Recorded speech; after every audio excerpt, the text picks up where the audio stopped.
what's going on, guys? I hope you guys are doing well. I hope you guys are having a good day. I'm Dr. Boyce Watkins from Your Black World and the Black Business School, and I hope you're doing well. I have some interesting stuff to talk about today, and I'm going to kind of break some of this down. Today, I decided to go into professor mode and talk about money and wealth building and stuff like that. And for some reason, the rapper Diddy kind of came on my mind. He jumped on my radar because I sort of just realized I don't know if I've ever done an analysis or at least an overview in terms of understanding, where Diddy's money comes from, how he built so much wealth. Because it's kind of fascinating. Diddy made all his money without rapping, and it's really interesting to talk about. So give me 1 second. While I do that, please hit that thumbs up button, the share button, and subscribe button, and I'll kind of break this all down for you. Let me see here.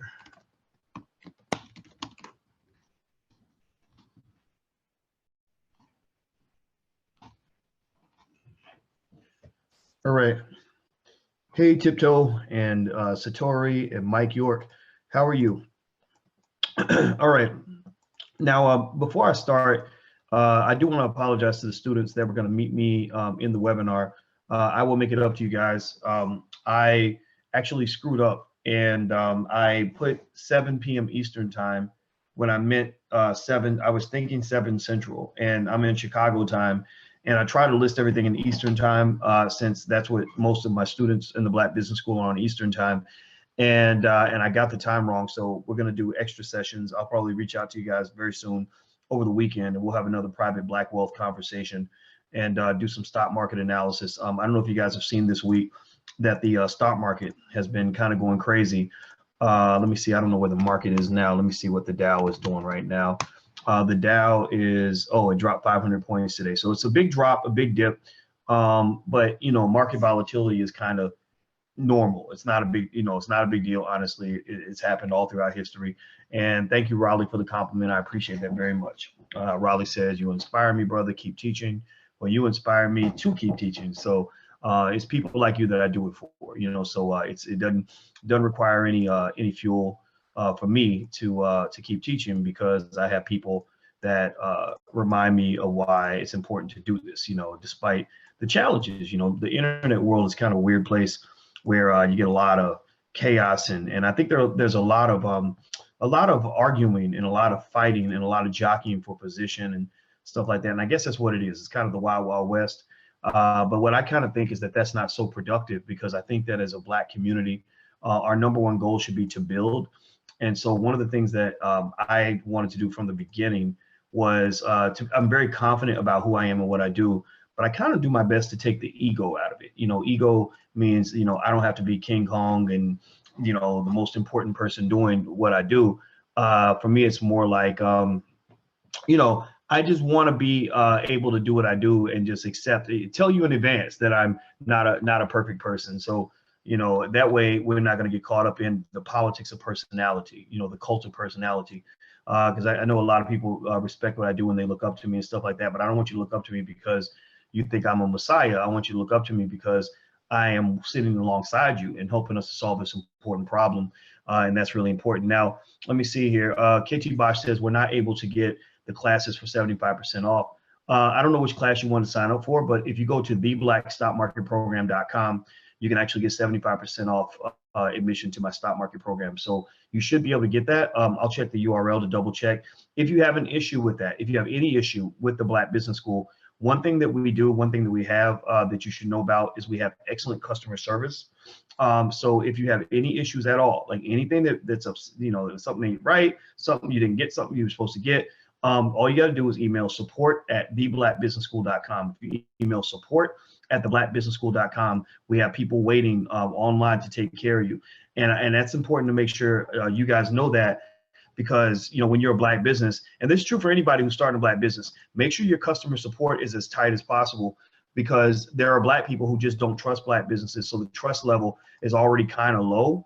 And if you if you make a mistake, then people can be pretty brutal, with the business. And so what you want to try to do is see if you can have an avenue through which your customers can reach you and talk to you about whatever their issue is, because if you're a black business and the customers can't reach you, then sometimes they jump to conclusions. Oh, that Negro stole my money. They stole my money. Like one time, I kid you not, we have this thing called the 48-hour business school. And we only do it once a year. I'll let you guys know when we're going to do it. But anyway, it's 48-hour business school. We actually, put people in a room for 48 hours, and I sit with them along with an accountant, a lawyer, business startup specialist, our dean of entrepreneurship, Julian Gordon, and some others. And we work with them for 48 hours to get their business off the ground. And here's the thing. And so, what happened was, we had our event, and it was great. Everybody loved it. Literally 100% of the people that were there said, I loved it. I'm glad I did it. But after it was done, there was a guy that came up, and he said, hey, Dr. Boyce, I got to be honest with you, man. He said, there was a couple of weeks there where we didn't hear anything from anybody, and we got worried. And I was calling my boy and like, okay, we need to find out where he's at. I know where he lives at. We're gonna go get him. We're gonna go get that money. And he said, when you guys reached out, I felt better. And he said it was the best experience of my life. And I was like, ooh, I'm glad you didn't come to try to kick my ass. But it's like, really what happens is that, for black people, because money is so short and trust in black businesses is so low, a lot of times, people are very quick to assume that, if they can't get in touch with you, that you must have stole my money. Oh, that Negro robbed me. Or Negro, remember Malcolm X, Negro, get your hands out of my pocket, right?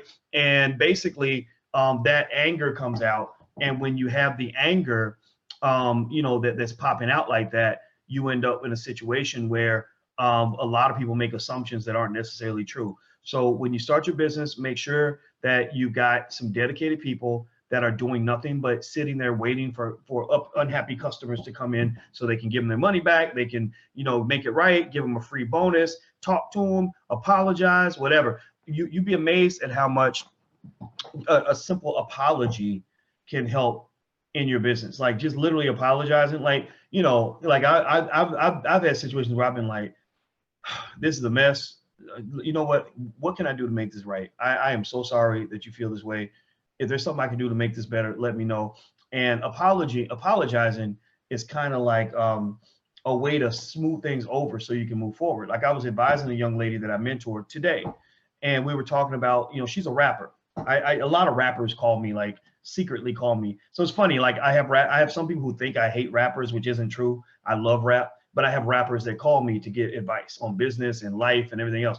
So we were talking about some of her friends and how some of her friends, one of her friends was being fake and the other one was doing this and talking behind her back and blah, blah, blah, blah. And so she cut her friends off. And I told her a story. I said, the truth of the matter is this. I said, most of your friends are not perfect. Most people that all people that have flaws. And I think it's important to understand from the beginning, your relationships will last longer, in my opinion, if you accept from the beginning that human beings are flawed. If you accept from the beginning that people make mistakes, then you don't set yourself up for disappointment. I said, but also, I said, the ability to maintain relationships while still distancing yourself from other people is a really powerful tool. I said, look, we live in a culture where everybody's always talking about cutting people off. Like, oh, if they piss you off, cut them off. If they hurt your feelings, cut them off. If they being fake, cut them off. If they voted for Trump, cut them off. And I said, really, you should think about your relationships like a building, a corporation that's a big, 50-story building, and you're the CEO of the corporation. And there are some people that work in the building that are in the executive suite, that are the vice president and the president and the CEO, or right next to the CEO. And then there are people that are middle management, and then there are people that are in the mailroom.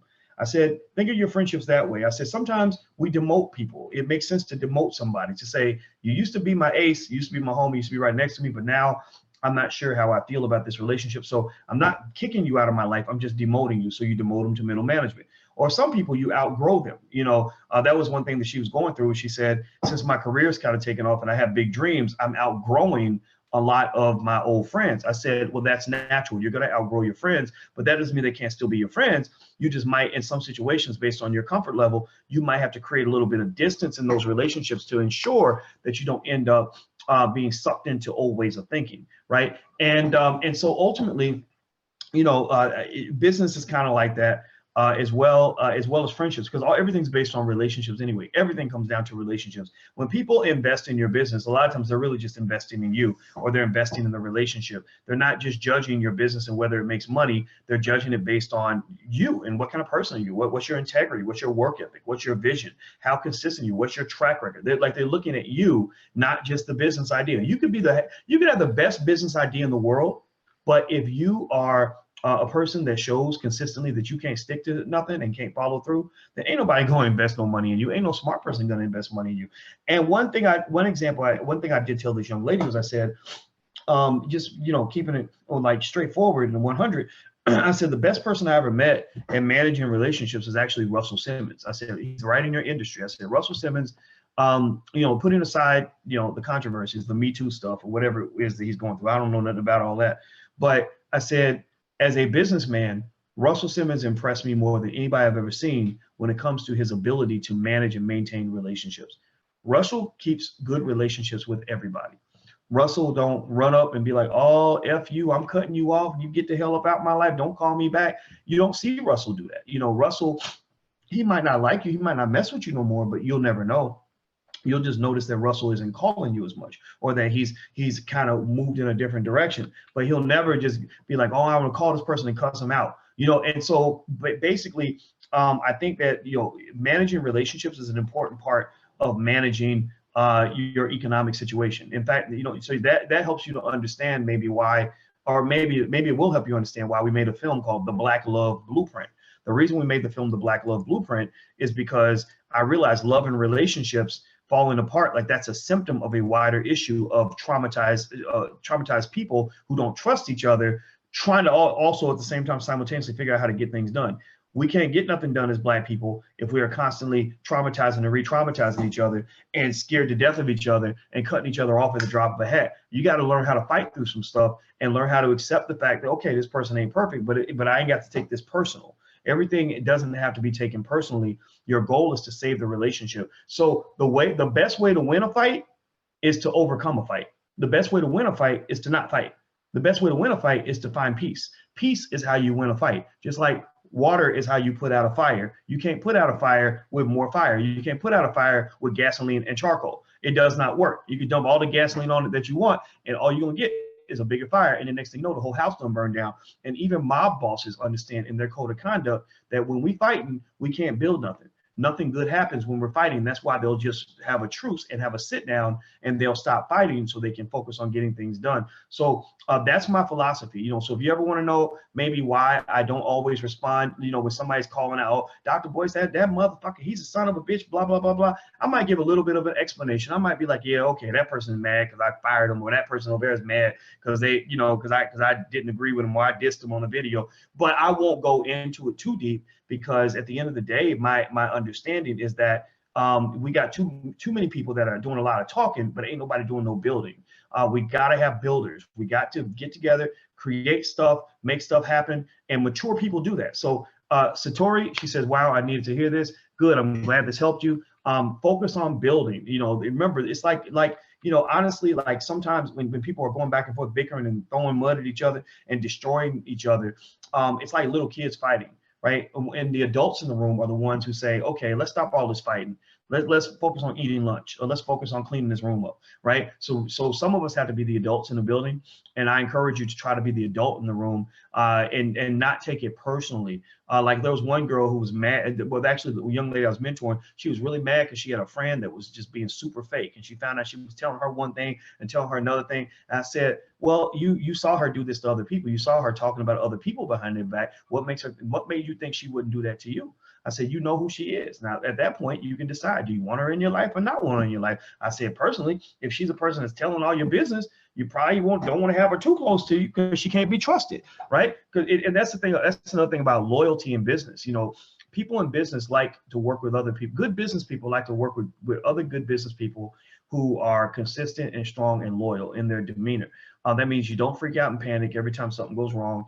Also, you're just cool and loyal. Loyalty is not something where you say, I'm a loyal person, and then when something doesn't go your way, you become disloyal. you become an old snitching, yapping, whatever. You know what I mean? Like, that's not loyalty. Like, you know, loyalty means that you're just consistent no matter what. It doesn't mean that you don't walk away from a situation, but if somebody says, so what happened with you and so-and-so? What's the juice? What's the gossip on that? You know, you're like, nah, it just didn't work out. Now, when you get that person in private, you might be like, you son of a bitch, I can't stand your ass. But publicly or around other people, you kind of keep it, you know, your cards close to your vest. Because the other thing too is that anybody who's thinking about messing with you, any smart strategic person who's thinking about messing with you, either in a relationship or in a business relationship, is going to evaluate you based on how you talk about people that you've worked with before. So if you had a partner, a business partner, or an employer, or whatever it is, and you go and you're like, oh, that son of a bitch, blah, blah, blah, blah, and let me tell you what else they did, and also here's some company secrets I stole from them on my way out the door.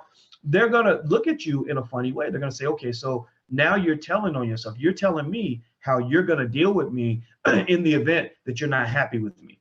And a smart business person don't mess with that. Like, especially successful people, famous people, when you show that you're not a consistent, loyal, you know, chilled out, low key person, they'll be like, keep that person away from me, because I don't want somebody around me that's going to be, you know, acting a fool or whatever. So all these things factor. In a way, it's like almost like to give it an analogy. Like, ladies, imagine if there was a man that you're about to sleep with, and you heard that every time he sleeps with a girl, he goes and tells everybody what she does in the bedroom. He tells everybody, you know, oh yeah, let me tell you, she did this and we did that, and then oh yeah, she was pretending, she was at the debutante ball acting all dim and demure. But let me tell you what happened behind closed doors, right? Like you know, you wouldn't sleep with a man like that, because you'd be like, why would I want to be vulnerable to someone like that? Because they're gonna go and just do whatever. So anyway, give me 1 second here. Hit that thumbs up button. And also hit the subscribe button to get notifications. Text the word Boyce to 31996 if you want to get notifications when I go live. Text Boyce, my name, to 31996. And give me 1 second real quick. Okay. All right. So let me suggest this. If you're watching on YouTube, I know some people got short attention spans, so maybe you can put a little footnote in here and tell them that it was at the 16-minute mark that Boyce starts talking about Diddy. Thank you, Tump Lump, for the donation. I appreciate you supporting the channel. Thank you very much. All right. So Diddy, let's break this down. Okay, so Diddy is an interesting guy. He is a marketing genius. That's what he's known for. That's why he's successful. You know, can Diddy, you know, like create good artists? Can he, you know, put artists out there that are successful? That's debatable. You know, the last great artist I saw him associated with was maybe Craig Mack and Biggie, which that's a really long time ago. I'm sure he's had a couple since then, but for the most part, Diddy hasn't really been all that extraordinary when it comes to managing artists. He's about as bad at, you know, at kind of running a record label, it seems, as Suge Knight was. The only difference is that Suge Knight didn't have a plan B. You know, Suge Knight, his plan B has been playing prison. And so Suge is probably going to be in prison until he's an old man. He might die in prison. So Diddy was kind of the East Coast Suge Knight, and they both had their artists. You know, remember Diddy had Tupac, and Suge Knight had, sorry, scratch that. I said Tupac. Diddy had Biggie, and Suge Knight had Tupac and Snoop, and I think Dre was also with Death Row Records for a little bit. And you know what happened in the 90s. You know, Biggie and Pac got killed. And what I admired about Diddy, what I always respected about the man was, you know, there were a few people from that era who were able to see the bigger picture. You know, they didn't get so caught up in the moment that they sacrificed their future. You know, they didn't get so caught up in the ridiculousness and the chaos that they weren't able to realize, okay, one day I'm gonna be 35, one day I'm gonna be 45. I want to live good, you know, when I'm older. I want to have kids, grandkids, great grandkids, and I want to see them as an older man. I don't want my story to end when I am, you know, 24 or 25 years old. So the guys in that era that were very bright were very strategic in their thinking. They were playing chess, not checkers.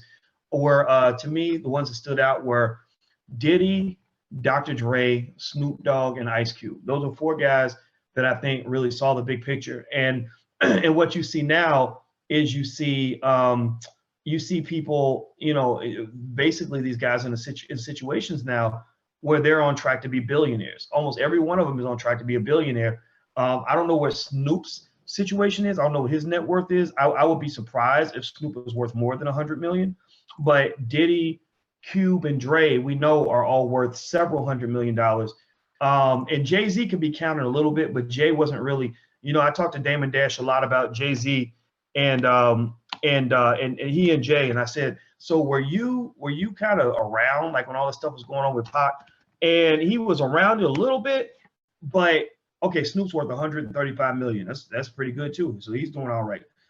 He said we were around it, and I think he said something about how he remembered him and Biggs telling Biggs, I think it was the other Rockefeller co-founder, how they were telling Biggie not to go to California. I think that's the only thing I heard him say about that situation that time. But I didn't get a sense that he was in the middle of the chaos. But a lot of people were kind of in the middle of it. And I blame the media. I blame the racist media for trying to get, pit these black men against each other to get them killed. Oh, Jamal says, don't forget Master P. That's so true. But I didn't feel like Master P was right in the middle of it. But you're right, though. Master P was also of that era. And I'm glad to see Jamal Brewer. Jamal Brewer runs Black Knowledge. And that's a great Facebook page. If you haven't found it, go to Facebook, look for Black Knowledge. He's got several 100,000 people on his page. And remember, these big pages, that's our version of CBS. That's our version of NBC. And the reason 700,000 Black people is a significant number is because it's not just a big number, but it's even bigger than you think. You see, Black people are a smaller percentage of the population. There's about 7 or 8 white people for every Black person, right? So basically, when you have 700,000 Black people, that's like having 5 million white people. That's like the equivalent in terms of reach and the ability to hit other people. The ability to control some type of media where Black folks can connect with one another is absolutely critical to developing strength for the next generation, because that's how we learn, is how we grow, is by talking to each other. Some of you get daily mentorship from me because I'm able to talk to you. And so Black media really does matter. It's very, very important. That's why when you conquer another nation, when Hitler or whomever would conquer another nation, first thing they would do is they would either destroy the media or they would control it, one or the other. The Jews, the way the Jewish community has so much power in the United States is by controlling media. So anyway, going back to Diddy, speaking of Diddy, one of the things that Diddy does to make money is he's in media. He owns a company called Revolt TV. I don't know how much money Revolt's making. I don't know if it's profitable or not profitable. I don't know what their annual revenues are. Let me see if I can find a stat on Revolt TV. Let me see. I'm looking at Owler.com, some site called Owler.com, and they don't have any. It doesn't look like they have any good data on Revolt's revenues.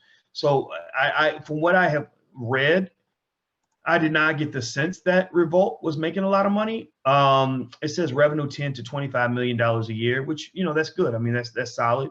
But I don't know what that means. Like, I know that there was talk about Diddy making a cable deal and selling Revolt. Like, I'm looking here at Forbes, and it said, you started learning how to count, right? I see, it says, explain Diddy. Diddy Combs, hold on, give me a second here. Okay, his net worth at the time this article was written was about $500 million. Now he's about 800 million.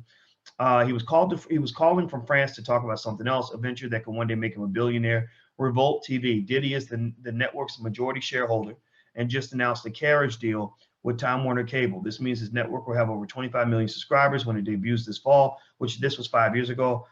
He says Revolt is the first network that's been launched in the social media age, multi-screen, multi-platform from mobile to digital. The Time Warner deal could push Revolt past the 20 million threshold, and there were big plans for Revolt. Now, the thing that makes me wonder what's going on with Revolt is that I haven't seen a lot of information about Revolt, making massive profits or anything like that. I think media is a tough game. I think what Diddy is good at actually is promotion. He's very good at taking a brand like a Ciroc, that vodka. I hope I said it right. It's either Ciroc or Ciroc. I don't learn how to pronounce liquor because I don't mess with no liquor. But because actually liquor is one of the number one. It's actually alcohol. Just so you guys know, alcohol is listed actually as the worst drug in the world, like above heroin, above crack, above crystal meth. And the reason is because we're convinced that alcohol is not dangerous because everybody does it. And Black people, we get sold a lot of alcohol. I don't know if it's more than whites because white people love to drink, But if you add up the number of deaths, the number of assaults, the number of arrests, the number of rapes that happen, while one or both parties are under the influence of alcohol, it's higher than any other drug. Like, so, literally alcohol, if you're a person that, again, thinks outside the box, intelligent Black people will get this. Those who, think mainstream won't understand it. They'll think I'm just being like a hard ass or have a stick up my butt. But the truth of the matter is that if you sat around long enough, you'll get to see the dangers of it. Now, what did Malcolm X say about alcohol? Malcolm X said the white man will sell you the liquor bottle and then lock you up for being drunk. So Malcolm X said that a long time ago. He said the white man will sell you the liquor bottle and then lock you up for being drunk. So I got to be real. I mean, as much as I am giving Diddy praise for his skills as a businessman, we must also challenge the idea that there are so many people in entertainment that make so much money by convincing people to buy more alcohol, which it really technically is poison, right? And what kept me away from it, because I don't drink. I took one drink. I think I drank a shot glass of whiskey or bourbon or something when I was 21 years old, just to see what it was like. And I didn't mess with anything else after that, because I had too many uncles drink so much that they became liabilities to the family. They became a shadow of who they could have been. They had no ability. They were not ready to accomplish anything in life. They were not men I looked up to. I did not respect. I can't respect you if you just sitting. All you're doing is sitting around and you drunk half the time. Like your children won't respect you. And so I think I just say to brothers and sisters too, like, find another way to medicate, find another way to stay healthy. But that liquor bottle ain't the best way to do it. I mean, that's going to eventually kill you. I know people that are dead from all the drinking. I remember when they started drinking in college. So don't just do it because everybody tells you it's okay. It's not okay. That alcohol will kill you. And I'm not trying to be, Johnny Hardass or make you feel bad if you drink. In fact, Dr. Alicia, she drinks sometimes. We go out, she'll drink socially. I've never given her a hard time about it. But when they offer me liquor, I pretty much just say no, thank you. Now somebody says, LaRon says, but you're overweight. Yeah, I am. I know it's terrible, right? So that's another thing. So another thing that kills us is soul food. So yep. So Jamal Brewer took LaRon up out of there. See, I knew they was gonna. You can't be messing with our minds, man. They're gonna take you out. You can call me fat, and I won't get offended, but they'll get offended. They'll chop your ass down. All right. So anyway, let me keep going. Hit that thumbs up button if you are on YouTube, please. If you haven't hit the thumbs up button or the subscribe button, please do that. Also, if you want to get notifications when I go live, text the word Boyce to 31996.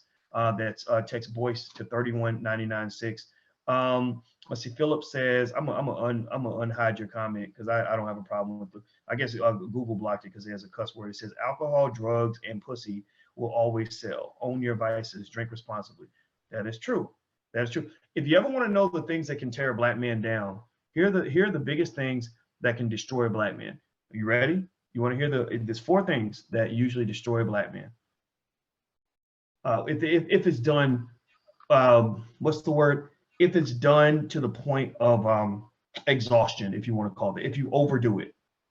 Sex, drugs, alcohol, and gambling. These are the 4 things. These are the 4 things that will destroy man.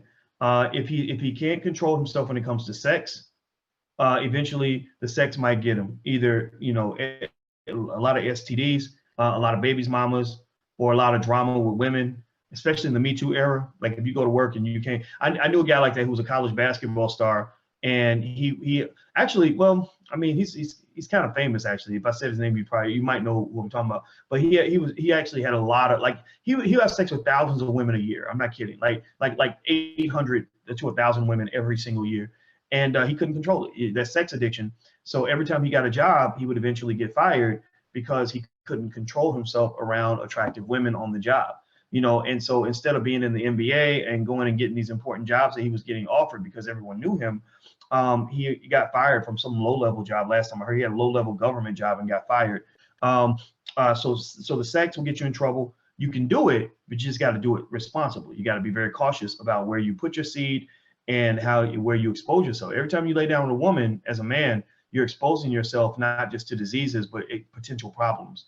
So second thing, drugs just, I feel so bad for young people because right now we have a lot of rappers that are that are really, not all rappers, but certain rappers that are working really hard to promote drug addiction, and they're promoting addiction to drugs that are very difficult to get away from. Like if I sat around and took OxyContin and Pop Molly's each day for a couple of weeks, I probably could not get out of that hole. I mean, here I am, I'm in my 40s and I'm a pretty woke person, right? If you put me on oxycodone, OxyContin for 2 or 3 weeks, and maybe or meth or something like that, like I probably won't come back from that, because your brain literally changes shape. Your brain literally changes its formation. You can't just say, "Oh, I'm clean now." Some of that damage is permanent and irreversible. The third thing, sex, drugs, alcohol, we mentioned that, and then gambling. Gambling is a terrible addiction to get into, because when you get used to gambling, actually gambling, they say, is one of the toughest addictions, because gambling affects your brain the same way cocaine does. So again, I'm not telling you you can't partake in these activities. I mean, the drugs part, that's up to you. But the alcohol, sex, and gambling, that's pretty normal. Everybody, has gone to a casino at one point. Most people taking a drink. Everybody has sex. I mean, sex is great. Try it, right? Sex is cool. But, the inability to kind of do things in moderation is what has destroyed many, many, many people. That's what will destroy black men. So with Diddy, while you can certainly give Diddy credit for being a great businessman and a great marketer, you must also understand that it ain't like Diddy is marketing, educational tools, or it's not like Diddy's marketing, Black power, Black empowerment, whatever. Like, I mean, he's doing charitable stuff. Like he's doing stuff with Steve.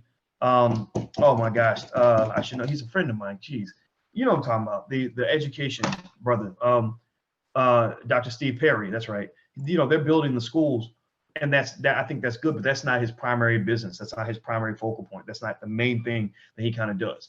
And so anyway, if you dig deeper into Diddy's money, the other fascinating thing about Diddy to me is that Diddy is theoretically a rapper, but he doesn't make his money as a rapper. The biggest money making rappers I know are people who don't make any money from rapping. Right? They don't make any money. It's not like they'll make a great song and then make money from the song. Some people can do that. Drake does that, I guess. Drake, for some reason, everyone has always loved Drake's music, I guess because he's a genius in his own way. And Drake is able to do it, right? But most rappers can't make money with their music. Most rappers make their money through merchandising and understanding the nature of their brand. And so anyway, as I'm reading this article, I was reading this article on the Washington Post about Diddy, and I found it pretty fascinating. I'm gonna kind of read through it and kind of break some of it down. It says, when Forbes released his latest rankings of highest paid stars in hip hop, Diddy was at the top, who made 60 million this year. Let's see here. He's right above Jay-Z, who made about 56 million. Far below them were the rest, many of the musicians who made the lion's share of their money from actual music. Though some still earn plenty for it, music has become much less lucrative in recent years, thanks in part to how it's shared. So if you are an artist and you're trying to make money as an artist, you better not make your money as an artist. If you are an artist and you're trying to make money as an artist, you better not make your money as an artist. Now, what does that mean? That means music doesn't really pay anymore. There's not a lot of money that's made from just making songs and putting them on an album and selling the album. That model's kind of dead. Where they usually make their money is by using the music as a way to build their brand. And then once the brand is built, they can merchandise and monetize the brand. So the ability to monetize your brand is what drives your ability to make money. So if you are a person who can understand the brand production life cycle, which we actually talk about that in our entrepreneurship program in the Black Business School, it's broken down into production, distribution, and monetization. Like the ability to produce the product, the ability to distribute the product, get it into the hands of the people that need it, get it in front of the people who need to see it, and then the ability to monetize that product. How do you make money at the back end? The reason you have so many broke rappers and broke, filmmakers and, broke entertainers is because they understand the production part very well. They understand how to make a good song. They understand how to shoot a good movie. But what they don't understand is how to distribute a good movie and how to sell a good movie, or how to make their money through the movie, right? So a few people have picked it out or been able to figure it out. Like one guy we partner with Boyce Watkins Films is a guy named Rick Mathis, who made the movie Black Friday. Rick understands monetization. When Rick and I had a meeting in Atlanta to talk about our joint venture, you know, Rick was very much in tune with what it takes to monetize a film, what it takes to monetize on the front end, what it takes to monetize on the back end, all of that stuff. Thank you, Sports Car Club. I appreciate that very much. Thank you for the supporting the channel. And by the way, if you support the channel, make sure you throw in your business URL or the name of your business. If you have a business, I want to give you something back for your support. I don't want you to just feel like you're just doing charity. I don't believe charity is a sustainable business model. So I'm not going to ask you for something without trying to give you something in return, other than just me yapping. I want to actually, you know, help you grow and learn and achieve your goals, or maybe promote you or something. So mention your business if you throw in a donation. But anyway, so ultimately, where was I? Oh gosh, why did I lost my train of thought? Oh yeah, so basically when we were talking, you know, we spent most of our time talking about the business side of things. Most of the rappers that I talk to, when I consult with rappers, we don't talk about how to make a hot new song. Most of the rappers, when I talk to them, we talk about business, we talk about marketing, we talk about distribution, all those things. So ultimately, Diddy is very successful because he knows how to do those things. White people end up controlling most black entertainers because white people, they master the distribution and the monetization.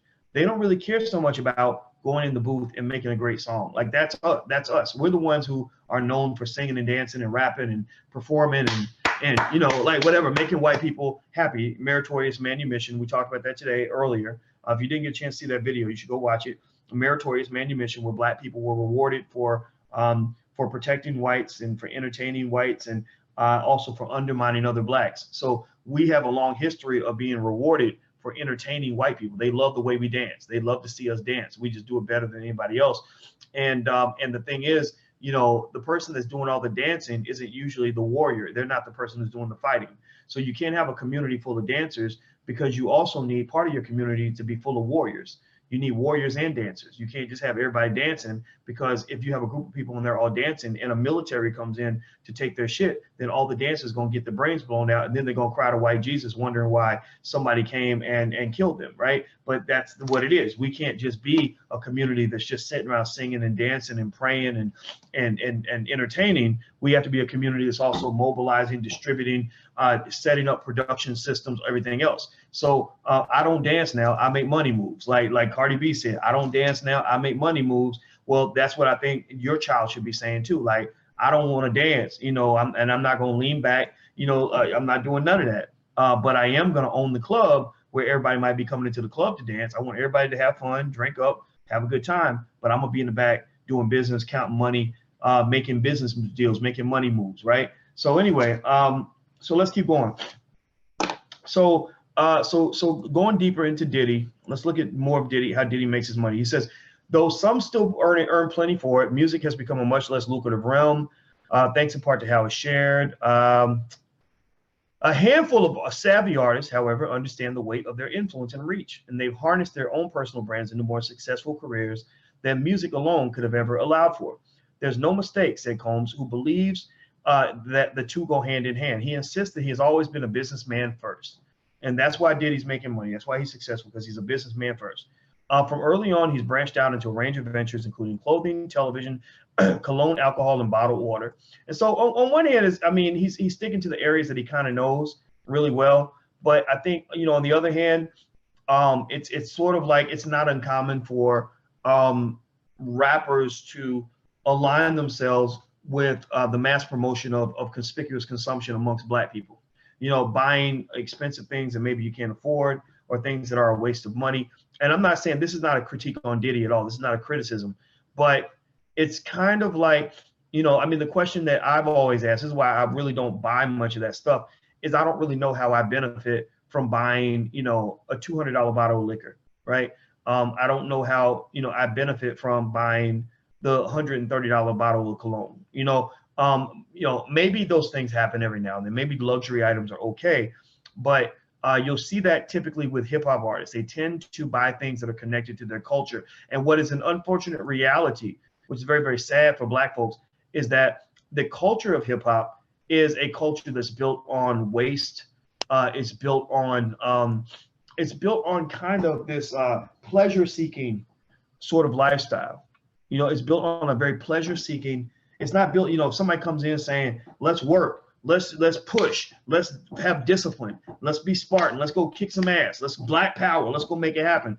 That kind of music doesn't sell as much as the music that says, oh, quit being so serious. Let's go have a party, y'all. Do, right? Even hip hop in the beginning, you know, the reason that they got robbed, the reason, you know, hip hop used to be owned by black people, but we gave it away, was because when you listen to hip hop artists, I interviewed 3 artists that were part of the whole movement in the South Bronx when hip hop first got started. And I said, you know, did you guys have any idea that hip hop would be a, would be a multi-billion-dollar industry and that all this money would be made? And they said, no, we weren't thinking about that. All we always thinking about was a party, was having fun, having a party. And so here's the thing: if you're always looking for the party, you'll always miss out on the power, right? The people that have the power are the people who are planning for their power while other people are planning for their party. So you got to ask yourself, you got to make a decision. You know, are you always going to be the person planning for the party, or are you going to be the person planning for the power? Because if your competition is planning for the party and you're planning for the power, then you're going to beat them out every time. So when you have so much musical influence that is focused solely on, this very instant gratification, pleasure-seeking culture, party, let's get high and drunk, let's go have sex tonight, let's go, and then if we get mad, let's shoot each other, and then let's go waste our money on nonsense, right? Then that unfortunately, means that the hip-hop community has to, accept that some strands of hip-hop, not all strands, have been very instrumental in putting black people to sleep, and really killing the consciousness of black people. I mean, back in the 90s, here's the thing: in the early 90s, you had some strong groups that were really elevating the consciousness of black people. Does anybody remember X-Clan? X-Clan was rapping about being in Africa and being proud of being black and everything else. I mean, they would wear all this African garb, and their music was really, really good. And I loved it. And they had people wearing, African medallions and wanting to be black, right? And remember, you had Arrested Development. You also had Boogie Down Productions, KRS-One. I think what KRS stands for, what, Knowledge Reigns Supreme, if I'm not mistaken. And then there's more to it. I can't remember what the one is. Y'all might be bigger fans, so y'all might know it. But I love that man, right? You had Public Enemy. You had all these artists that understood the power of hip hop to elevate the consciousness of people. And then Diddy came along and said, no, let's just party and ball and waste money and wear shiny shit and drink liquor all night, right? So Diddy, again, as great of a businessman as he is, I think that there's some reparations that he might have to pay for the fact that he also put a lot of black folks to sleep and set us up to be economically and politically raped by the rest of the world for the next 20 or 30 years, right? Because, that music could have easily taken a different turn. But I think that when you're trying to be trendy, trying to be cool, you focus so much on giving people what they want that you don't spend any time kind of giving people what they need. Giving people what they want is easy. Giving people what they need is hard.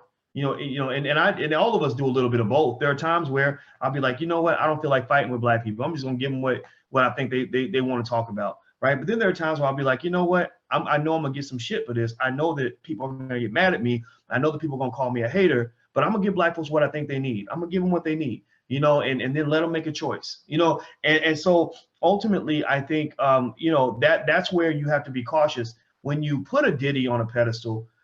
You have to also put him on a pedestal where you understand that some of what he did, while it was brilliant, some of it also was a little bit counterproductive. Let's just say it that way. So let's go deeper. So he says, so hit that thumbs up button. Please, if you're on YouTube, hit the thumbs up button. And just to remind you guys, the stock market investing class, if you want to learn how to invest in the stock market, I am teaching that. I'm one of the world's leading experts in stock market investing. I have a PhD in finance. Y'all know that. So if you'd like to take my stock market investing class and get a degree in stock market investing from the Black Business School, go to theblackstockmarketprogram.com, theblackstockmarketprogram.com. There's a massive discount just for December. And once you're done, you can get a certificate, put it on your wall and all that stuff. All right. And it's better than a college degree because we actually teach you far more than you learn in college. I know this because I taught college students for 25 years, and universities don't really teach you very well. They teach you how to become employees. We teach you how to be bosses. Okay. So let me read on. Okay. So that's No Mistakes at Combs. who believes that the two go hand in hand. So he's talking about business and business and entertainment. He insists he's always been a businessman first, which to his credit makes him brilliant, right? From early on, he has branched out into a range of ventures, including clothing. Now, pay attention to what he's gone into, though. Like, these are things that he knows well, but these are also things that are easy for him, right? Let's see. KT Bosch says, please check the discount. Okay, let me check. All right, theblackstockmarketprogram.com. Let me see, bro. I'm going to check right now. So, yes, it is 75% off the regular price for a lifetime membership. So I'll share the screen with you guys. So yeah, just go to theblackstockmarketprogram.com. If you go to the top, you see where it says 75% off the original price, and you hit enroll now, and that takes you to the bottom, and that's for the lifetime membership. So right here, that's where the discount applies, right there at the bottom. So so I hope that helps you, brother. And if you have any issues in the Black Business School at all, go to email support@theblackbusinessschool.com. theblackbusinessschool.com. Okay. All right. So let me go back to Diddy. All right. So Ciroc was an irrelevant brand of vodka not long ago. It's a prime example of Diddy's power. When Combs teamed up with Diego's the company that owns Ciroc. Now, Diddy is not the only owner, but he is an owner, though. From what I understand, if Ciroc ever gets sold, Diddy will get a payoff. So it's not like he's just an employee, but he is more of a brand spokesman. So it's a little bit different from, Diddy owning a factory that's making Ciroc, but that doesn't make him any less of a businessman, because he's doing the important task of helping them to sell the Ciroc. One of the reasons that they brought Diddy in, and he did a great job for them. They were only selling about 30,000 cases a year. Now they're selling like 2 million cases in a year. It's the second largest high-end vodka in the United States. Now, the thing about vodka that's interesting is that from what I understand, most vodka kind of tastes alike. I don't drink, but a lot of it tastes alike. So why is Ciroc selling so well when the vodka next to it, which might taste just as good, isn't selling as much? Well, that's because Diddy understands marketing. He's flamboyant. He gets the Ciroc in all the clubs, and he has a deep connection to Black and brown communities that these white people don't have. If you look at the founders of the company, if you look at the people that kind of run Ciroc, and I'll do a screen share. If you're on drboycetv.com, you can kind of see this. If you're not, you just use your imagine two bald-headed white boys. And here's kind of what these guys look like, right? So you got the cool Black man at the bottom, Diddy, who's the brand influencer, and then you got these two nerdy-looking white boys from London who approached him and said, "We can't sell vodka to Negroes. We need your help." Now, is that a bad thing or a good thing? I don't know. What's up, Miss Black Hollywood? That's Tiara KJ Williams, founder of The Real Network, and that is my girl. You need to call me, Tiara, call me. Anyway, so basically, their dilemma was, we got vodka that tastes just as good as all the other vodka that's out here. It's pretty much commodified. It's kind of all the same. We need somebody that can convince people to buy it, right? So basically, they went to Diddy, and they could see that he had a way with the people, and he especially had a way with Black people. And that's kind of what the way a lot of hip hop artists make their money. They are humongous influencers. They are tremendous influencers because most studies show that Black people are very much influenced by what is cool and trendy. We are more into being cool and into being trendy than anybody else. In my class in the Black Business School, we were actually talking about this video called "How to Sell to the Negro," which was made by Ebony Magazine, because they were trying to tell white people, look, advertise with our magazine because we know how to sell to Black people. That's one of the ways that certain Black people are able to make money. They are almost like gatekeepers or brand representatives that will take your product to the Black masses and sell their influence to get Black people to do something, right? It also happens in politics. Every time there's an election, there are always certain Black people, famous Black people, that they will put on stage, and they won't have the candidate. They won't have the nerdy looking white candidate come up and be the one who says, vote for me, because people won't listen to that. What they'll do is they'll be like, okay, Beyonce, we need you to go tell Black people to vote for so-and-so. Oprah, we need you to use your influence over black people to tell them to go vote for this candidate, right? And then they'll maybe even do these commercials, and they'll be like, Stacey, you know, everybody, Stacey Abrams, y'all, everybody go vote for Stacey Abrams, y'all. Tiffany Haddish, she was down in Georgia, neck swinging and getting everybody to support the Democratic Party, right? So there's a common sort of model there, right? Does that make it bad? It's up to you to decide if it's bad or good. I mean, it kind of depends on what they're influencing people to do. But Diddy is a person that has a huge influence in the black community. Also, he has a validation that comes from the community. When black people think you're cool, the world thinks you're cool. So ultimately, a lot of hip hop artists have been able to make hundreds of millions of dollars by taking their connection to the black community and selling it to the white community. You know, and that's why I've always felt that they owe a special debt to the black community. You know, Dr. Dre, you know, gave I forget $70 million to USC, which infuriated me because I said some of that 70 million should have went to HBCUs. You know, you should have easily and could have easily announced that you're giving a $25 million gift to HBCUs. I think Bill Cosby and Camille, as much as everybody, you know, wants to talk about Bill Cosby, Bill's still sitting up there in prison. He ain't died or disappeared. He's still in prison.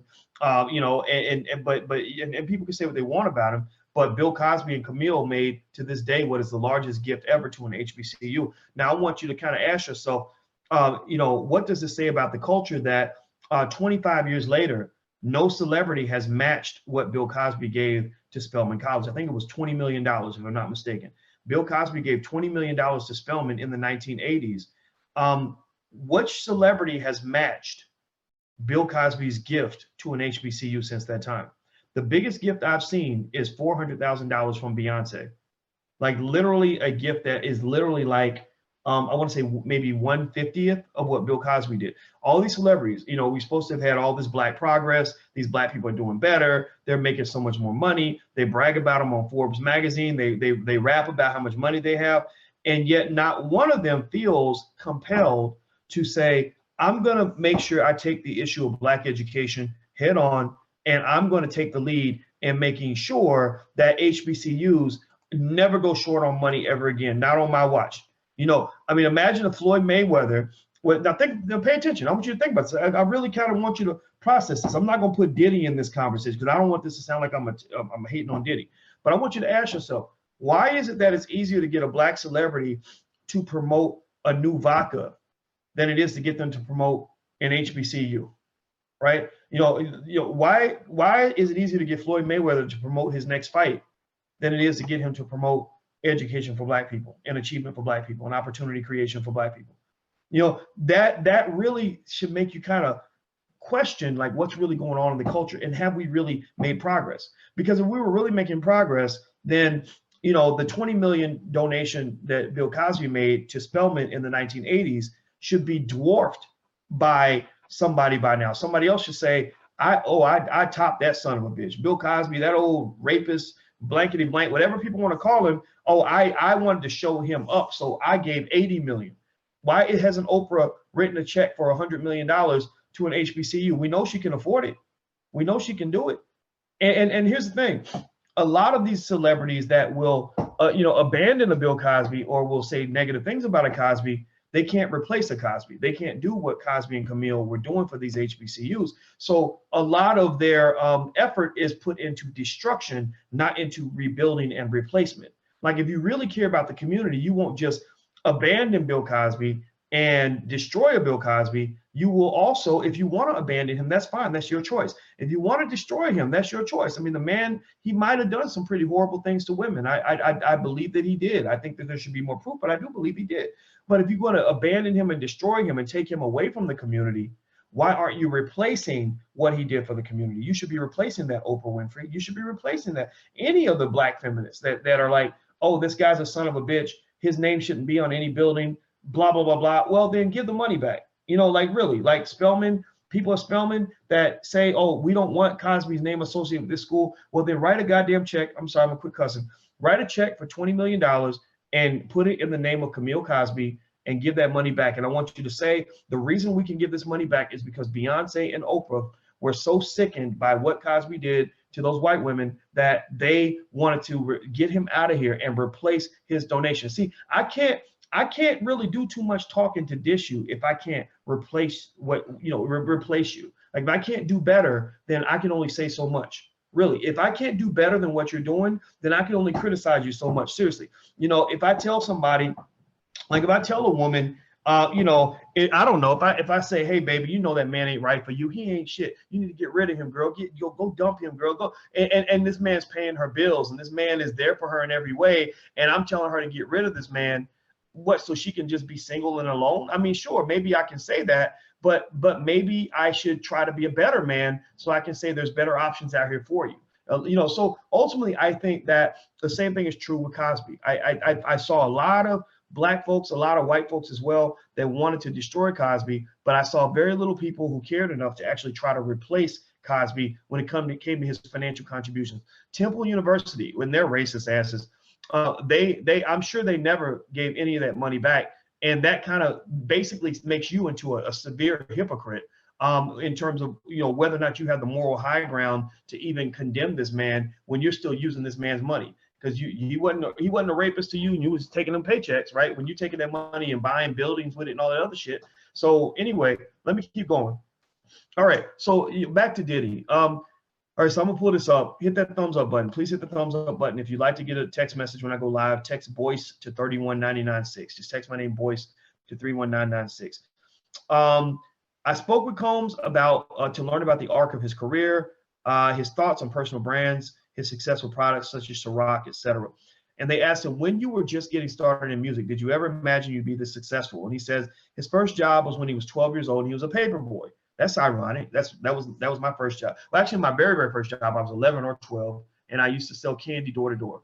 And I like that because that showed me, that was an introduction to the power of entrepreneurship and how, being a good entrepreneur means you can actually make money in a way that defied time and space. Like you could literally it's almost like a financial time warp. Like, what do I mean by that? Well, when you're driving down the road, that if you're going 50 miles an hour and you stay 50 miles an hour, in 10 hours, you'll be 50 times 10, which is 500 miles, right? If you're going 50 miles an hour down the road and you drive for 10 hours, you're gonna go 500 miles, right?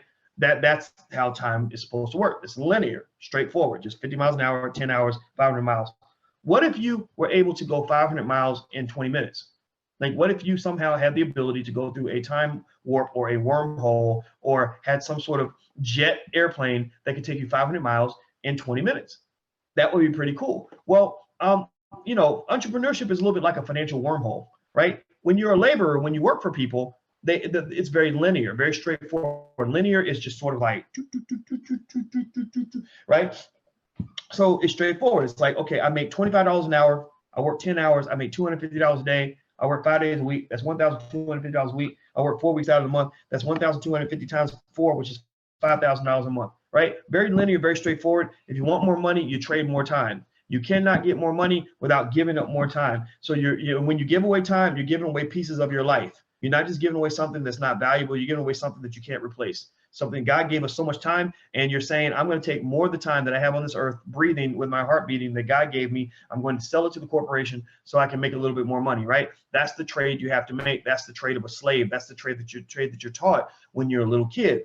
Entrepreneurs get to the point where they still do a little bit of a trade for time for money, but it becomes a wormhole. It becomes one of those things where when they get really good, they can make a lot of money with very little time. Like, there are some entrepreneurs who work for 2 hours a day and will make $3,000 that day and spend the rest of the day watching football, right? Or spend the rest of the day going shopping or traveling or whatever it is, right? And I would argue that when your kids are, young, you train them on how to activate these financial wormholes. Like, how do you, as a parent, position your child to learn that the straight trade of time for money is not always the best way to make money? Even lawyers do this. Even lawyers make that trade for time for money. I was talking to a lawyer once, and she was talking about ways to try to make more money and stuff like that.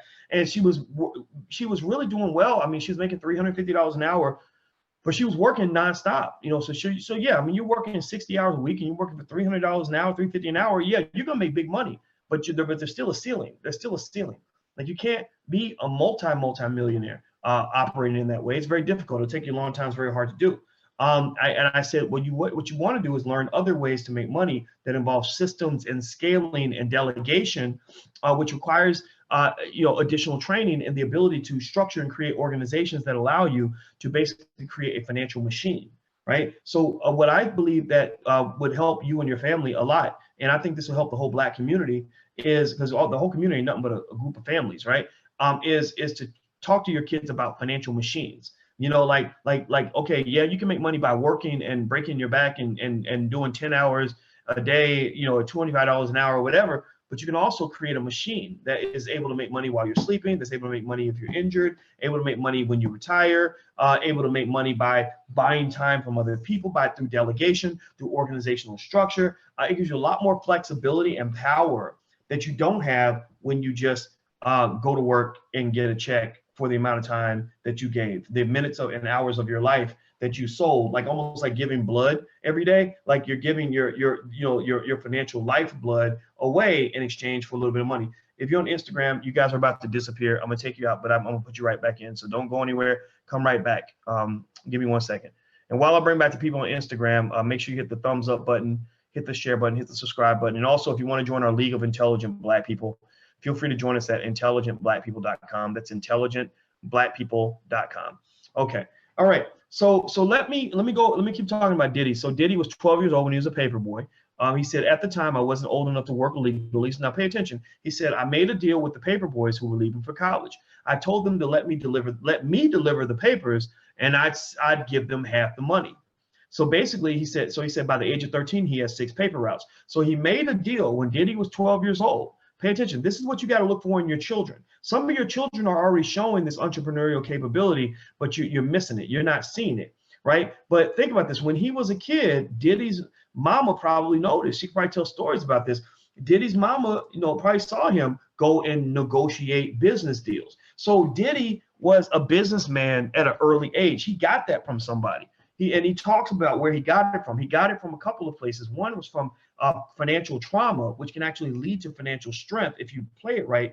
And also he got it from watching his mama as a hustler. The financial trauma was he saw the disappointment in his mother's face from when she couldn't afford certain things.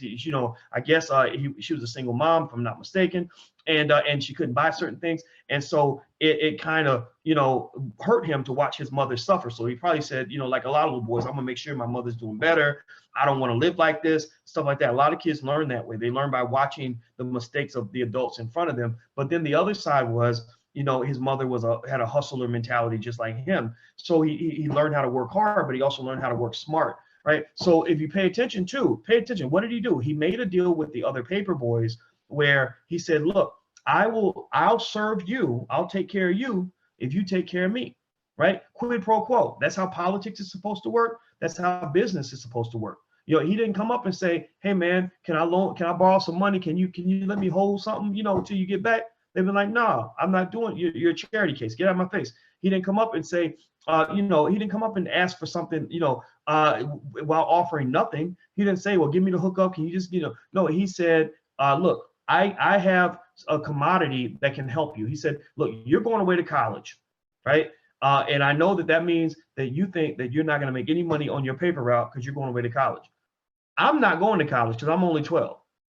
I'm still going to be in the hood. I still got time that you don't have. You don't have time because you're going to be going to college. But we got this paper route. We have this asset called a paper route that can still be utilized to make money. And all you need is my time. So what I want to do is let's make a deal. It's just like the Ciroc deal. He said, I will get out here and I'll hustle and I will go and get your newspapers to the front doors and also bring in new subscriptions and run your whole paper route. And I'll send you half the money and you don't have to do nothing, right? That's exactly like the deal he made with Ciroc. That's exactly identical. Ciroc said, they were like, we got this great brand of liquor and we don't know how to sell it. We don't have the ability or the time or whatever it was that they were missing. They were missing something. And Diddy came along and said, okay, I'll deliver your Ciroc. I'll get your Ciroc in every club. I'll get your Ciroc in clubs that you can't even go to. And I can introduce it and persuade people that you can't even connect with. And you just give me half the money, right? Just like he did with the paper route. So business a lot of times is not something you learn in business school. You don't learn business in business school. You learn business, many cases, in the school of life. School of Life teaches you more about business than a business school. Howard Business School, Diddy dropped out of Howard University. Diddy did not graduate from Howard, but Howard gave him an honorary doctorate. He got an honorary doctorate that people spend years working for because he dropped out and became a real businessman. I don't think Howard or any school could have taught Diddy to be Diddy. I just don't believe that. I believe that the streets was his university. I believe that life was his campus. I believe that he learned, his professor was his mother, and anybody around him, the OGs in the neighborhood that showed him how to go out here and make $1 out of 15 cents. Those were his college professors. And you know where else I saw this? I saw this in China. When I was in China, I ran into thousands and thousands of entrepreneurs, and I don't think any of them went to business school. I did not see hardly any of them say, oh, you know, I went to, so when I say, well, how did you learn how to make so much money selling your stuff and out of your booth?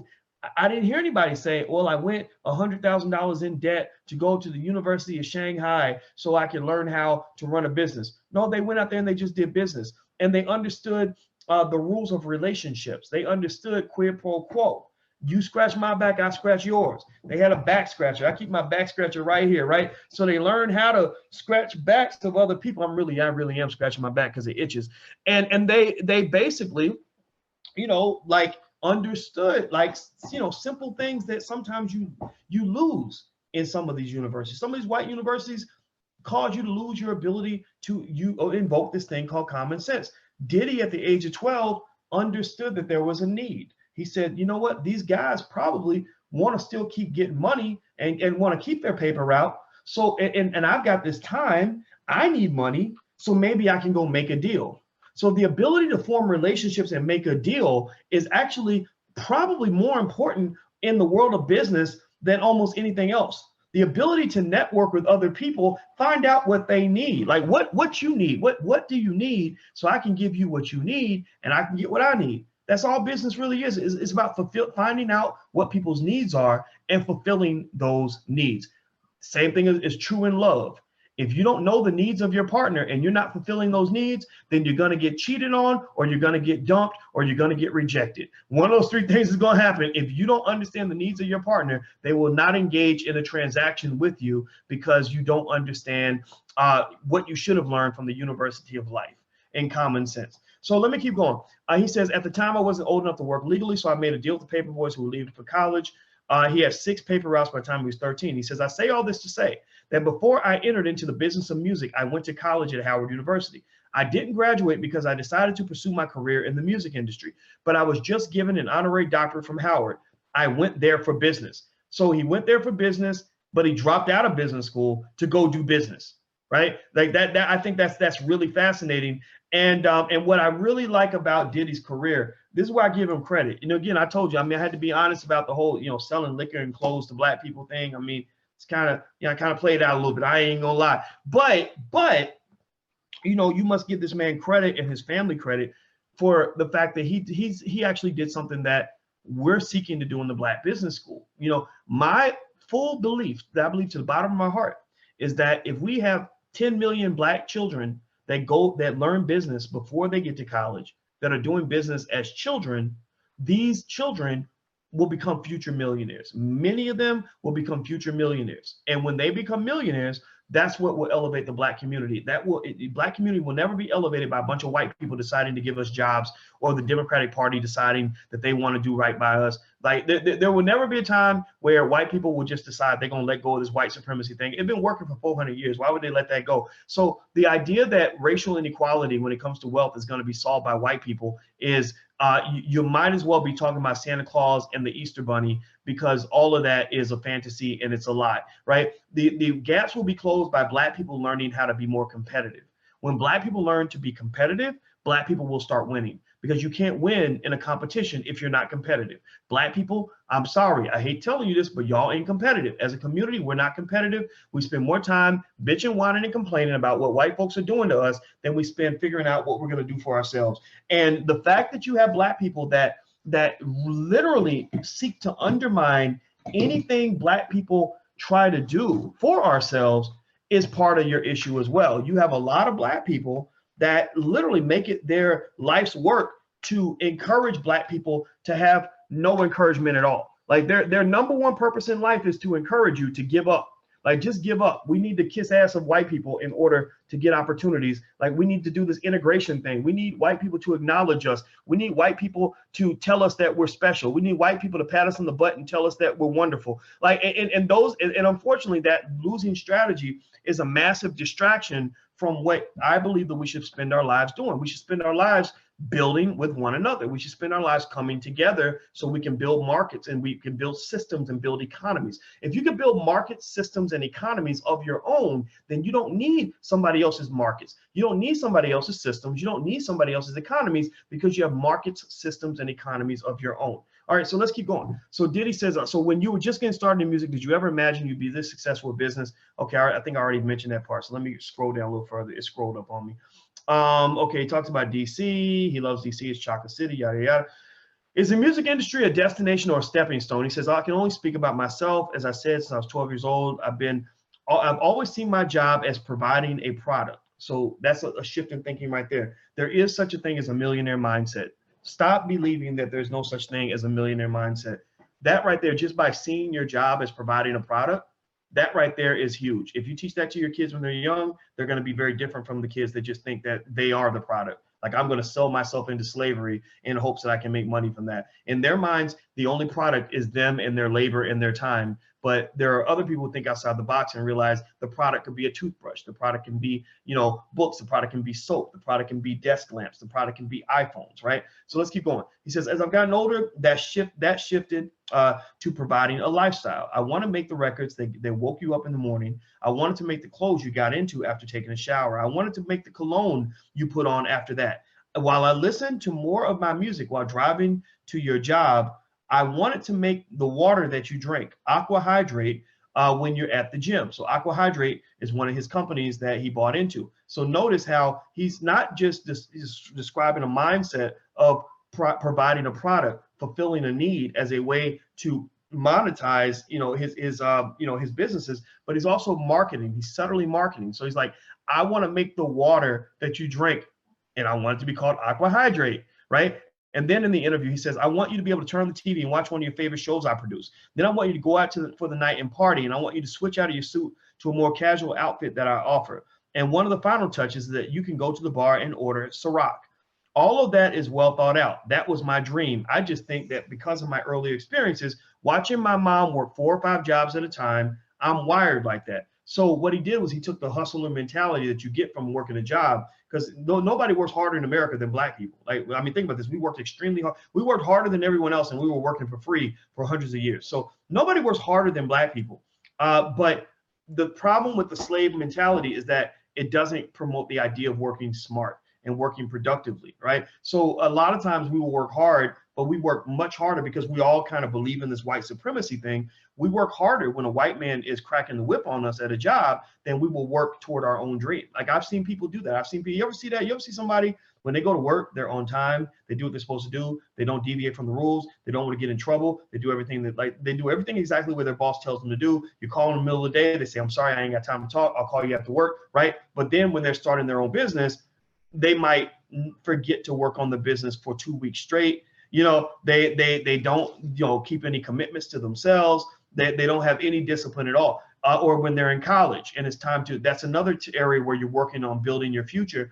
I never understood how some of my friends, would have a C average in college because they only want to study 3 hours a week. But then when they get out of school and they're working for the white man, they are working 40, 50, 60 hours a week, like clockwork, or they'll go work at McDonald's or Wendy's or Taco Bell and be like the biggest slave horse that you've ever seen, like literally putting in hours on top of hours, like you can never imagine. So anyway, they said, how did you become associated with the vodka brand? He says, Ciroc was moving money, but not much. It was about a 30,000 cases a year brand. Diego came to me and talked to me about creating my own brand.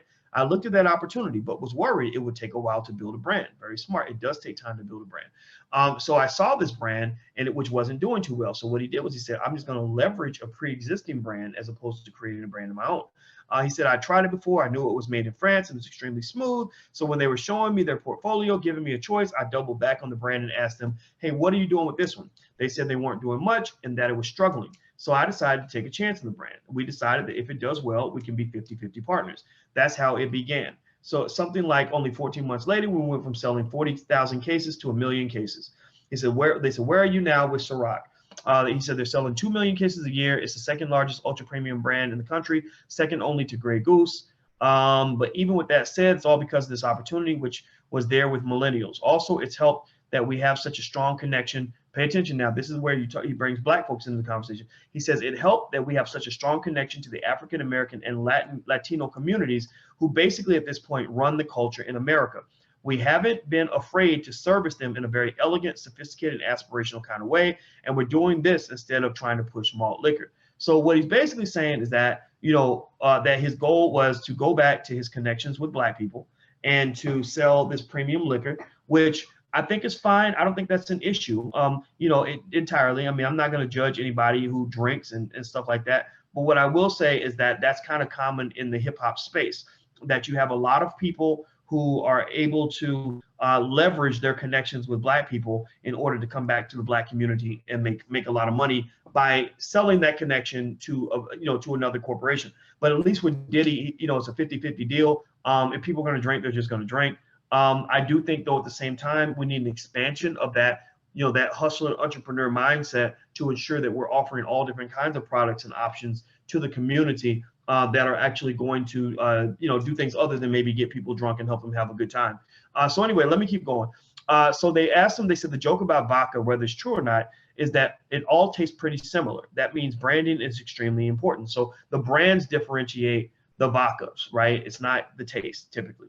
So they said, can you talk a little bit about how your own personal brand has helped Ciroc? He says, the thing that people don't understand is that the only way you can be successful with your branding is if you have a great product to sell. If people go home and they aren't happy, that won't work. Your product has to stand up for itself. Ciroc is a premium product. As a supreme product, Sean John is a supreme product. Revolt TV is too. Notice how he's promoting. Diddy's always promoting. He's always marketing. I'm not trying to be braggadocious. Rick Mathis actually does that. Rick Mathis, I'm reading Diddy. He said braggadocious, but I don't even know. Is that a word? I don't know if braggadocious is a word. But anyway, it is what it is. We all know what it means to be braggadocious. But Rick Mathis does that too. Rick Mathis with Black Friday. One of the things that led me to make a joint venture deal with Rick Mathis, the filmmaker out of Atlanta, is I said, I noticed how good you are at marketing. I noticed that I've never seen you without a hat or a shirt representing your movies. Like, I've never seen you not representing your films. And Rick goes all over the world showing his movies. He does it. The production quality is extraordinary.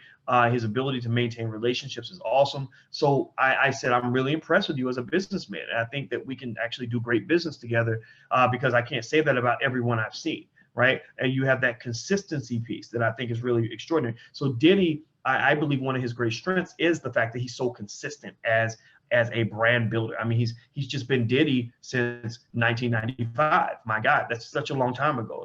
Like I'm sure there are grandparents that were born like right before 1995. I'm pretty soon, like in a couple of years, like some of the people born in the 90s will be grandparents. Like, what the hell?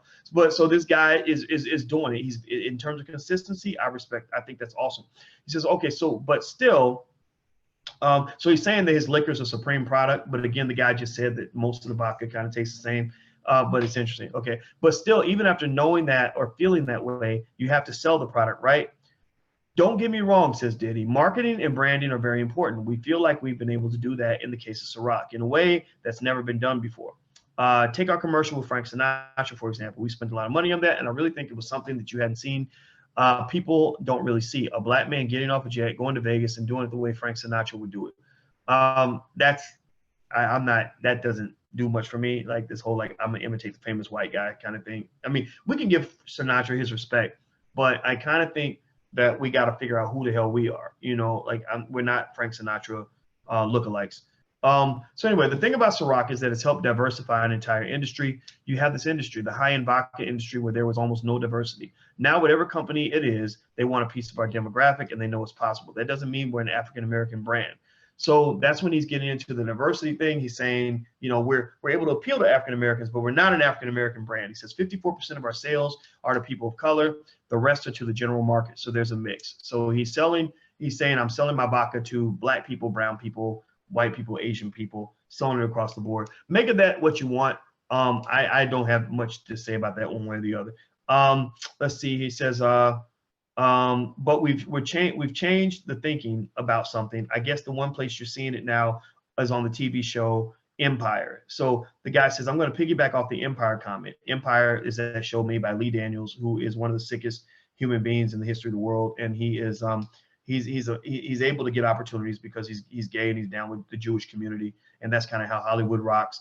And I think that a lot of his content is straight poison. But what happens is, as Black people that get in that elite Negro space, you know, these elite Black people who've been among the few, the 1%, the 1% of the 1% that get accepted by white people, they all kind of have to give each other big ups, and they're kind of scared to be honest about each other because they all kind of are in this little circle where you don't want to piss off Oprah, you don't want to piss off Lee Daniels, you know. And I think the good thing about those of us outside the circle is that you can kind of call it for what it is. So you know, while I can sort of look past some of what Diddy has said, you know, in terms of, you know, how his brand structure is selling liquor to Black people and all that, I think with Lee Daniels, I think that much of what he does is just not healthy for anybody. I don't think he's a healthy person. I really think any psychotherapist will probably say that he's a sick man. That's just my honest take. The show has taken America by storm, but rumor has it that you've been critical of it. Okay, so Diddy's been critical of Empire. Okay, good. Can you talk about your issues or maybe not issues with the shows? So let's see what he says. Let's see how he waffles on that one, or how he kind of balances that. He says, I love Empire. I love the show. It's one of my favorite shows. Okay. It's beautiful to see the business reflected in the way that shows other kinds of people build empires too. You know, Donald Trump is not the only person who is a model mogul. That doesn't need to be like the only picture of what an American mogul looks like. Okay. That doesn't sound like a criticism. So again, that's kind of the thing that goes into this idea, this sort of fear of being honest with each other, the fear of kind of calling out the bullshit. And I guess it is what it is, you know. And I think that's where you have to kind of, I think, be careful when you get to the point where the money becomes the number one motive behind everything. Like money, you know, cream moves everything around you, you know, like literally the money is everything. Because then what happens is you end up forming these deals with the devil and these horrible partnerships with people that are unethical, that are harming your community, and you have to co-sign on that because you're scared of losing that friend. And I don't think that's healthy. Now, OPC Fix says, can you talk to me, brother? I am talking to you right now. All right. Okay. So let me see. So let me keep going. But Donald Trump, just to be fair, was born into a lot of money. He's made money since. Now, remember, this is them talking about Trump, I think, before he was elected. So it's fascinating to me if you compare what rappers said about Trump before he became a political animal and after. It's like a complete flip-flop. It is what it is, but it was very interesting to me. He says, oh, no, I'm not saying anything like that. Donald Trump is a friend of mine, and he works very hard. Again, you know, he wants to make sure he's friends with everybody. My point is that we're never portrayed. Other moguls aren't always portrayed in a similar way. The type of intelligence and sophistication that we all have, it's great to see that magnified on TV, so that when you think of a mogul, of a successful businessman, you think of a variety of examples of a group of diverse people. It's helped me in a way because it helps me understand a little bit more how much work it takes to do what I've done. We don't walk around with baggy pants and just hang out with our entourage. It's not the cliche people think it is. And that's true. I think that whole idea of just sitting around with your boys getting high all day is a very bad image for rappers. I think that people should be critical of that. You know, that's not a good image for the Black man. I'm humbled, and I appreciate that there may be pieces of my life that helped inspire Empire, but obviously I'm not the only one. There are a lot of people whose life have inspired story, and blah, blah, blah. So they talked about the Vote or Die campaign, social movements that he's been involved in. He said he's most impressed with Black Lives Matter, which we all know that was kind of a front for George Soros. You know, kind of a product of their social engineering. So Black Lives Matter, I think, has kind of gone the way of the Me Too movement, just all a bunch of, you know, artificially created bullshit. They're gonna create something else before the next election. You know, they'll manufacture some other movement that won't make any sense to half of us, but a few of us will get sucked in. I think that we should focus on our own movements. I think that there's plenty of options in the Black community, and I think that what a takeaway is in terms of, you know, what we can learn from Diddy is, I think we can learn from Diddy the power of hard work. I think Diddy's a very hardworking person. He's been very, very consistent, and you have to respect that. I think that we can learn the power of vision. Diddy saw vision. You know, he saw skills and Biggie and others that, you know, propelled him to the next level when a lot of people maybe just saw him as a guy that's going to rap on the corner. Same thing with Jay-Z, Dame, and Dash. I think I give Dame credit for seeing vision with Jay-Z. You got Russell Simmons and Curtis Blow. Russell Simmons just saw a vision for all of hip hop, period. And so what happens is the ability of a person to see a vision also comes from their exposure. And so if you have no exposure, then you typically can't see the vision. Like if you put me out on the football field and in the NFL and had me playing for the San Diego Chargers, and I was suddenly the quarterback for the San Diego Chargers, and I had to take a snap and go back and see down the field and see the vision of the whole field, I'm going to throw an interception, or I'm going to get sacked, or I'm going to throw the ball out of bounds. I can't even get the ball down the field, let alone see the field. I can't do this. I don't have any experience. I haven't been practicing. I haven't seen any game film. I haven't done any scrimmages, right? I haven't been trained on this job. So I'm not going to have any vision. My vision will be very limited. The only vision I'll have is the vision of the running back that's 5 yards away, or the other guy that I can hand the ball off to, or whatever, right? Well, the same thing is true in business. People that have vision tend to be people that are exposed. And where am I going with this? You got to expose your children to different possibilities when it comes to making money, so that when the time is right, they will have the vision to see the opportunities where they lie. And that comes with ensuring that what I told you guys, one of the biggest mandates I believe in, and I want you, if you take what I say seriously, I hope you'll hear me. I need you to make sure that by the age of 12, your sons and your daughters learn at least the basics on how to start a business.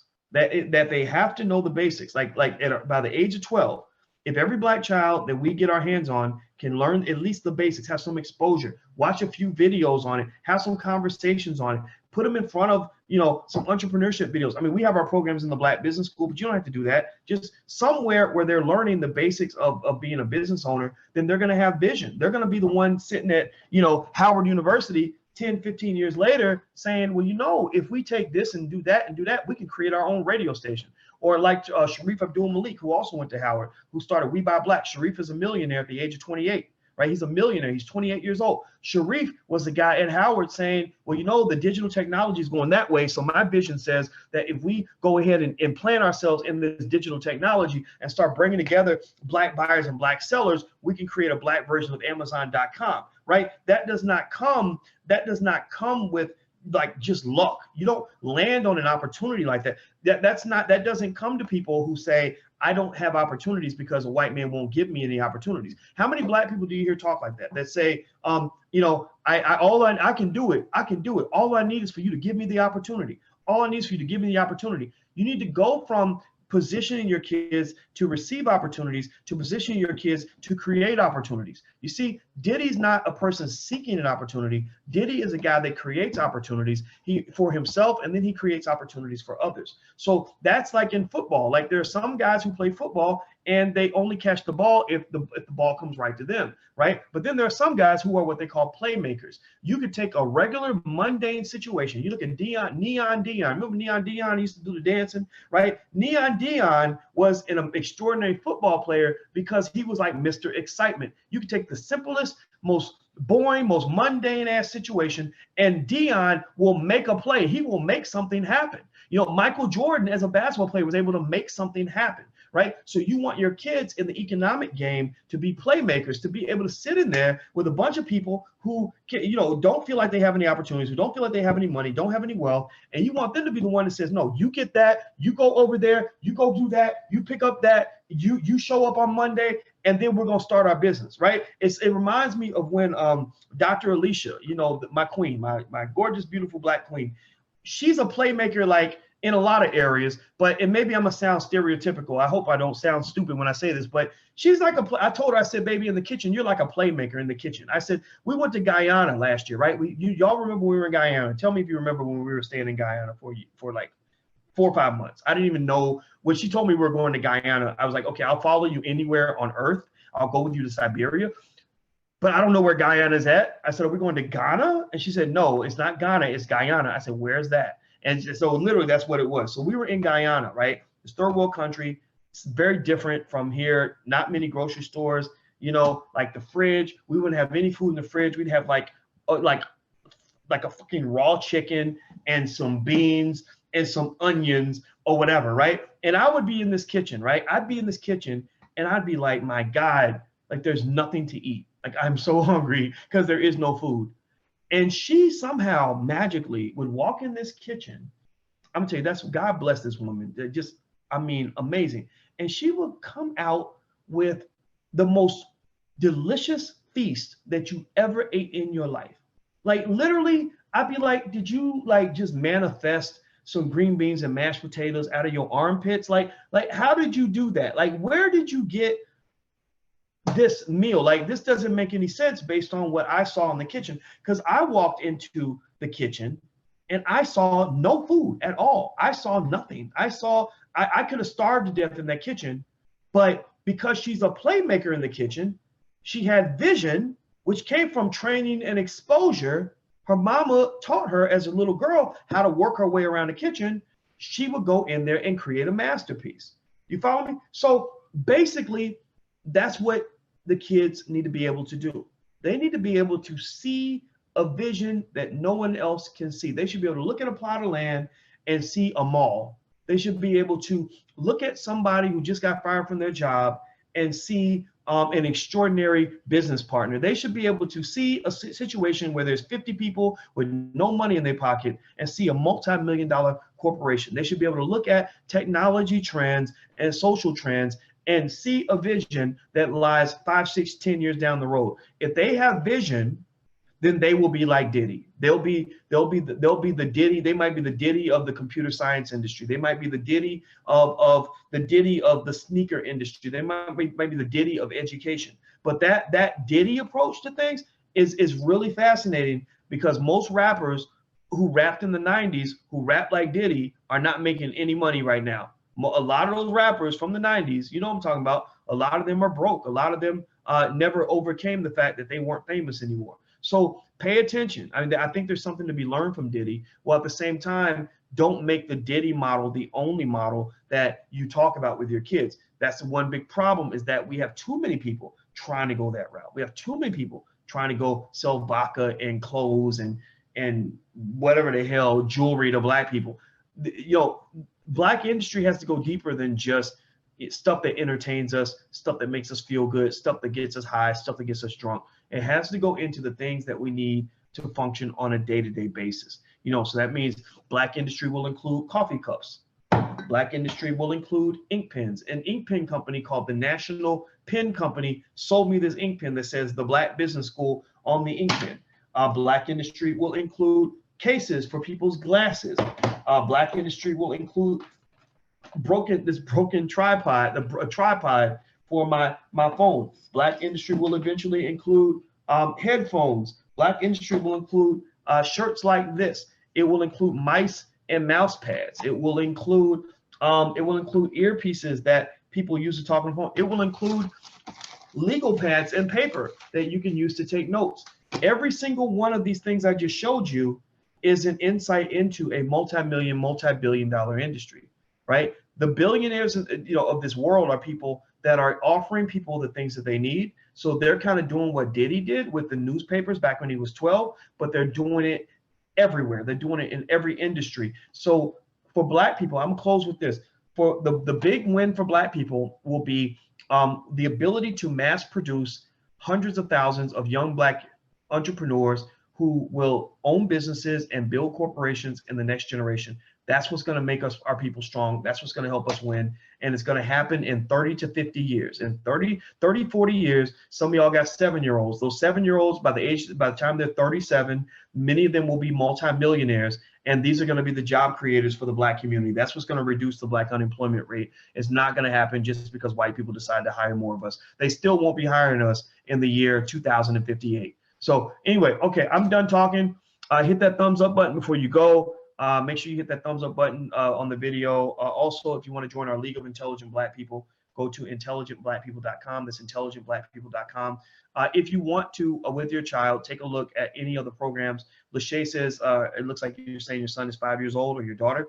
5 years old is great to get them started. Start talking to them about economics.